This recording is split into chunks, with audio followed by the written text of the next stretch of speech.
लहान मुलांना रोज रोज काय बनवून द्यायचं हा प्रश्न प्रत्येक आईला पडतोच. माझाही हाच प्रश्न आहे, पण माझं कसं आहे ना, मी प्रत्येक वेळेस ना जुगाड करत असते जेणेकरून योहानच्या पोटात सर्व गोष्टी जायला हव्यात.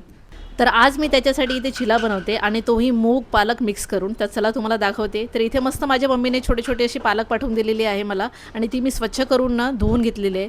मग इथे थोडंसं ना अद्रक घेतलेलं आहे आणि त्याला पण स्वच्छ केलं आणि इथे रात्री ना मूग भिजवून ठेवलेले आहेत. मी ह्याला मोड आलेले नाही आहेत, मोड आलेले असतील तरीही चालणार. आणि मस्त इथे पालक धुतलेली आहे ती 2-3 अशी म्हणजे हातानेच तोडून घेतलेली आहे मी. मग इथे अद्रक मिरची आणि थोडंसं पाणी ॲड करून ना मिक्सरला फिरवून घेतलं. चांगली मस्त पेस्ट करून घ्यायची. जर ह्यामध्ये तुम्हाला अजून काय ॲड करायचं असेल जसे की रवा ओट्स तरीही चालतं, ॲड करू शकतात तुम्ही.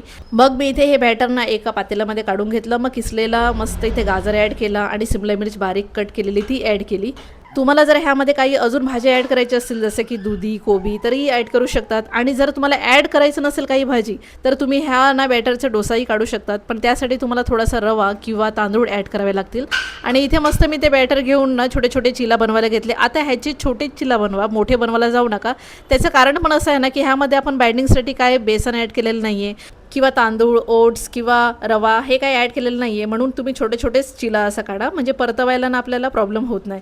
तुम्हाला जर ह्या बॅटरमध्ये पनीर ॲड करून जर चिला बनवायचं असेल ना तरीही तुम्ही ॲड करून बनवू शकतात, तो पण टेस्टी लागतो. आणि बघा असे मस्त नरम बनतात, खूप ना झटपट नाश्ता बनतो हा. आणि लहान मुलंच नाही तर मोठेही खाऊ शकतात.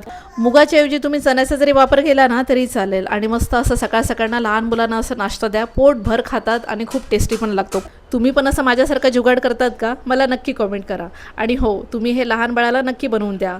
हा चिला ना तुम्ही 1 वर्षाच्या बाळाला जरी दिला ना तरी तो आरामात खाऊ शकतो, कारण हा नरम बनतो त्यामुळे खायला एकदम इझी पडतो. चला तर मग भेटूया पुढच्या ब्लॉगमध्ये. तोपर्यंत बाय.